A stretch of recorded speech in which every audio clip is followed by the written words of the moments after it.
Away from that, we're going to discuss, if not the most trending subject, one of the most trending subjects in Ghana, and has to do with the resignation of Special Prosecutor Martin Amidu.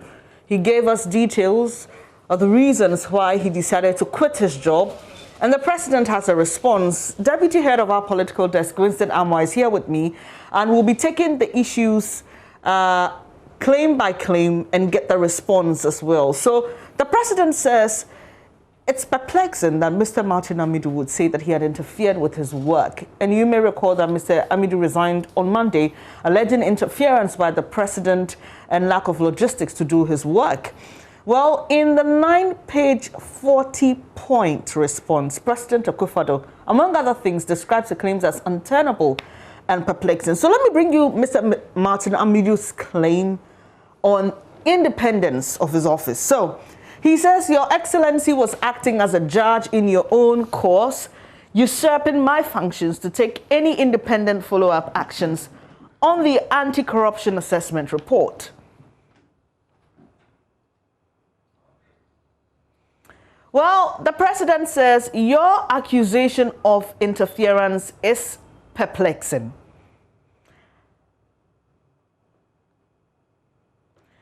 And he says, Mr. Martin Amidu says, we now fundamentally disagree on non-partisan professional approach to the prevention of corruption and fighting corruption to make it a high-risk enterprise for public office.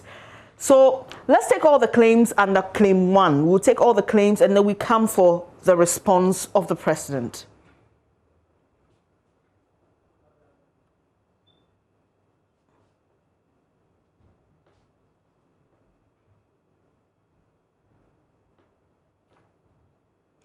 All right. So, yes, we come back to that. And here also the president says your accusation of interference is perplexing. Winston has details of the response of the president, and he ran us through all the bit on interference in the work of Mr. Martin Amidu. Winston. Yeah, so, Benes, let's just start off with the point about the president being a judge in his own course, because that's point 40, that the response is in point 40. And according to the executive secretary to the president in his response, he says, now, your accusation of the president being a judge in his own court, said this is the unkindest cut of all. You did not and have not alleged that the president is or could be the subject of adverse finding or investigations arising from your assessment of the report. Now, it says, it beggars belief, therefore, that you would insinuate that the president has himself something to hide and thus seeks to be a judge in his own cause. According to Nana Santibedietro, as a lawyer of many years, and in reference to Martin Amidu, there is no doubt that you know that if one is not a party to or has an interest in a matter, one simply cannot be described as being a judge in his own cause. And this statement is the most regrettable. And that's according to point 40. But if you start from point 1, now, the president in responding to this, or the presidency in responding to it, actually makes a reference that the special prosecutor himself, in submitting his letter to the president, he says, and I quote here, this has been made possible by the courage and commitment of His Excellency, the President of Ghana, in redeeming the promise he made to Ghanaians when he was a presidential candidate of a political party to establish an independent anti-corruption statutory entity to make meaningful any real commitment to prevent or to fight corruption. And it would continue to show, for instance, that when Mr. Martin Amidu talks about happenings on the 21st of October. Now, there's a bit of a discrepancy here because Mr. Martin Amidu talks about the 23rd of October when he actually met the president. But the response says the 21st October, just so we can understand it. And point 6 will say, at the meeting of the 21st of October 2020, that's Martin Amidu, according to the Office of the President, conceded not having given the appointees of the President affected by your report a hearing or an opportunity to comment on your observations and conclusions. In accordance with the constitutional standards of fairness, reasonableness, and candor, the President requested you to give the public officials in question an opportunity to comment on your findings and conclusions. Fidelity to the principle of fairness is a basic tenet of administrative justice, and a request to comply with the rules of natural justice and fair hearing surely cannot be cited as a basis for alleging interference. It continues to say that, look, it was pursuant to the clear concession on the need to give the public officers whose conduct had been impugned by a report an opportunity to be heard on the matter that the president requested comment from the finance minister. So the president is saying, look, at that point in time, I didn't compel you to do anything. Yeah. You conceded.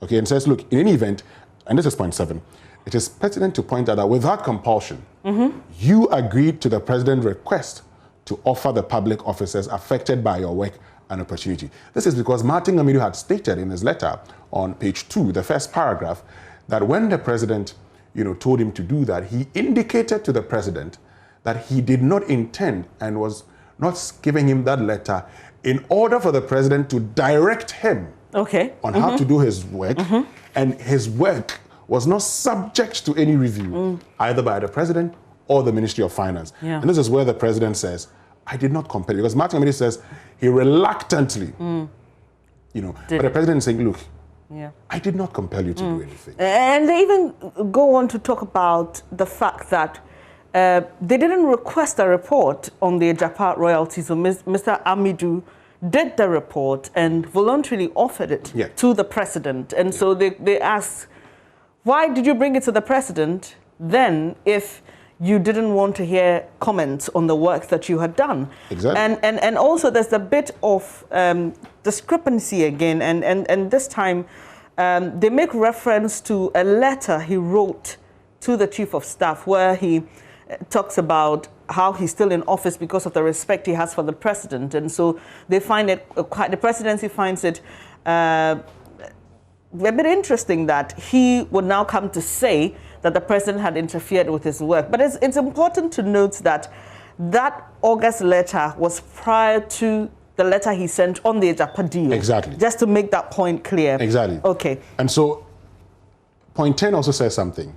And the presidency, in saying, look, we did not interfere with you, says it must be emphasized that in respect of Ejapa, you have never made any claim of interference in your work by the president. Indeed, even when you erroneously, listen to this, and without moral or legal basis decided to confer immunity from investigation and prosecution on former President John Dramani Mahama in connection with the infamous €5 million Airbus bribery affair by refusing to investigate him on the clearly untenable grounds of his being a candidate for president, neither the president nor any member of the executive challenged that strange exercise of your discretion. Surely, according to the presidency, this was in furtherance of the protection of the independence of your office, and it is stranger still that you would now suggest that the president, who some may argue would have benefited politically from your prosecution of John Mahama, has interfered with your independence by suggesting that you apply the rules of natural justice to officials concerned with the Ejapa assessment. And so they continue, they conclude on a bit of interference by saying that they are constrained to point out that your claim of being a belief that you dared to write the Ejapa report, which consequently led to the alleged interference with your mandate, cannot be correct because, as noted already, the president welcomed the report and acted on it solely within his mandate. Yeah, and they even quote the part of the Constitution under which the president has the authority to do that because Mr. Martin Amidu brought him the report.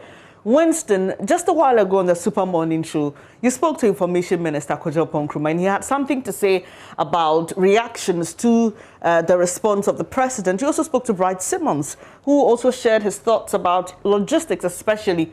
Let's take Mr. Amidu's claim on logistics, take the president's reaction, and then bring in the other reaction. So let's take the claim on resources. That's claim 2 by Mr. Martin Amidu.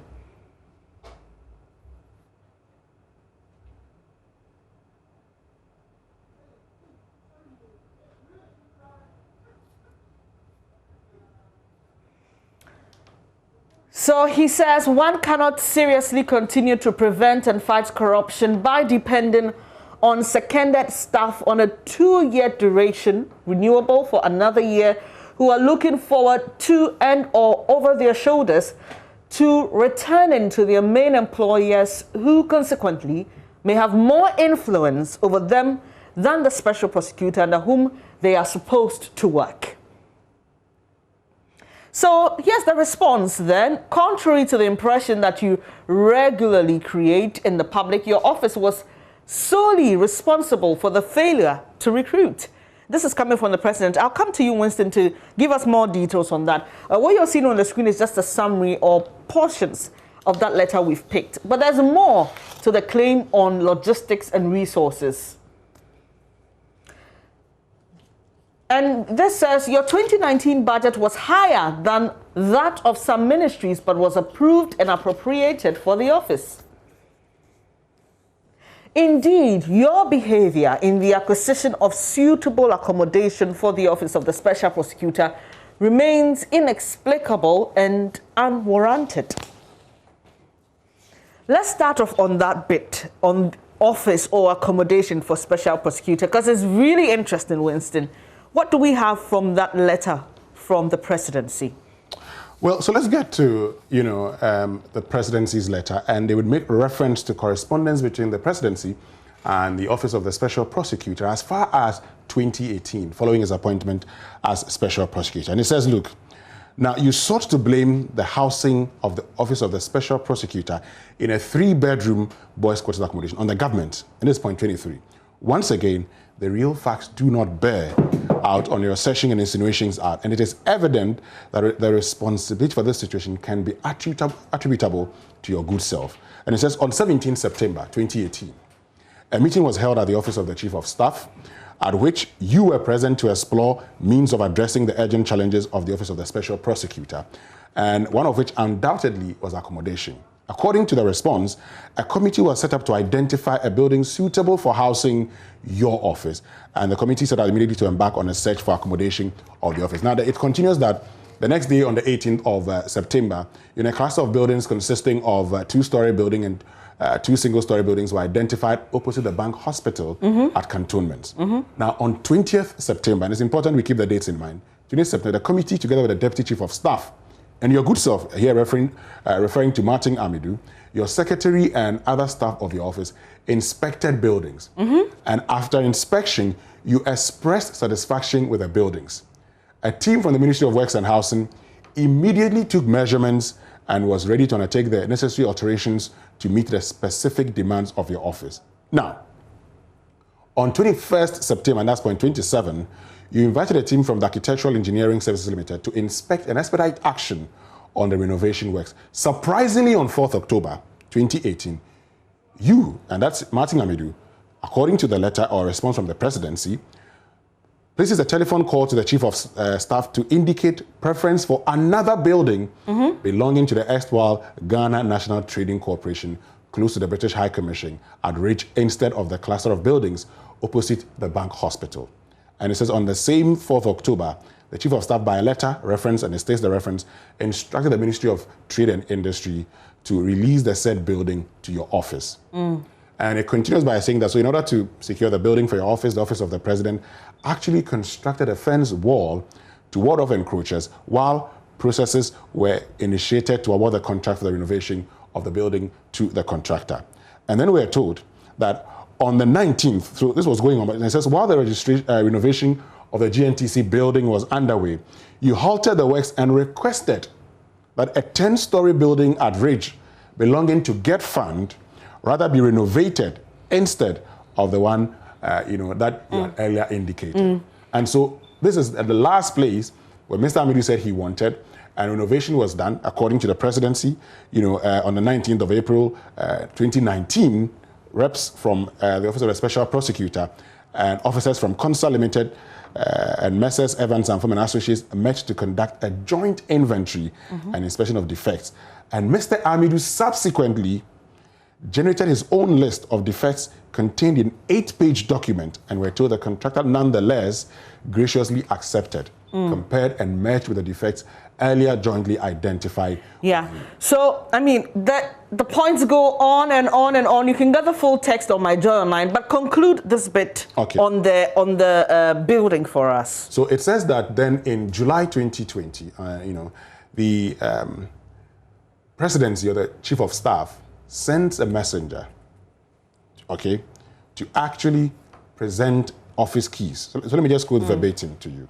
It says, by letter dated 29 July, the Chief of Staff informed you that Get Fund building was ready for occupation of your office and requested a convenient date to hand over the building. You refused to do so, and in a letter, so Martin Amidu refuses, and in a letter dated August 2020, states that it is my considered view that if your proposal for handing over the Get Fund building to the Office of the Special Prosecutor was wittingly made on a settled conviction that you have been able to secure a fitting accommodation with all the divisions for occupation by the OSP, then the proposal ought to have been made to the President to fix a date for the commission. Mr. Amidu says, when the key was handed over to him, that if you are giving me the accommodation, let the President come and commission the accommodation, as it is done with others, so that we can occupy. So the keys that were sent to him, by a messenger, Mr. Amidu refuses to take the key and returns it to the Chief of Staff. All right, thank you very much, Winston. Clearly, there's a lot more in that document, and I'll keep pointing you to myjoyonline.com for that full document.